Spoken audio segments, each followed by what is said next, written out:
Келесі 673 есептің біріншісін шығарайық. Теңдеуді шешіңіз. X бөлінген 5,8 тең 365-ке. X-тен 365 көбейтілген 5,8 болады. Оның нәтижесі тең болады екен 2117 санына. Келесі екіншісін шығарайық. X бөлу 8,4 тең 2,3. X-тің нәтижесі 2,3 көбейтілген 8,4. Сонда X-тің жауабы тең болады бізде 19,32-ке. Келесі үшіншісін шығарайық. X бөлінген 8,1 тең 0,115.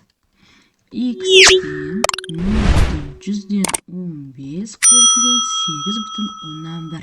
Сонда X-тің жауабы тең болады 1,215 санына. Келесі төртіншісін шығарайық. X бөлінген 0,122. Нәтижесі 4,9-ға тең екен.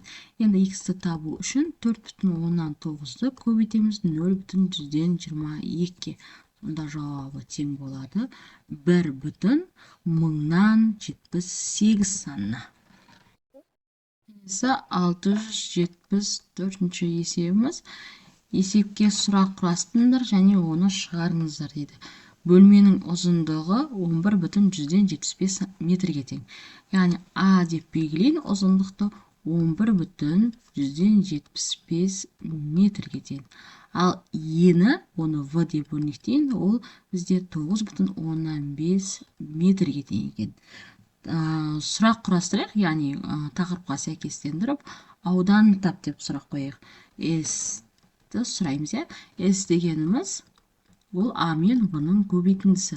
Сонда 11,175 метр көбейтілген 9,15 метрге. Нәтижесі тең болады 111,625 метр квадратқа тең болады екен.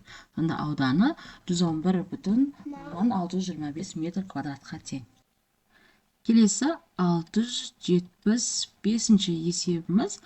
Тұрғын үйді жылыту үшін айына 1 метр квадратқа 63,6 теңге төлейді екен.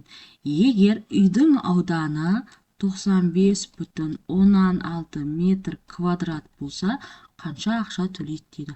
Ол үшін 95,6-ны көбейтеміз 63,6-ға.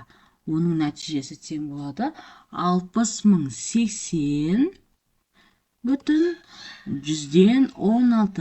Яғни осынша ақша төлейді екен.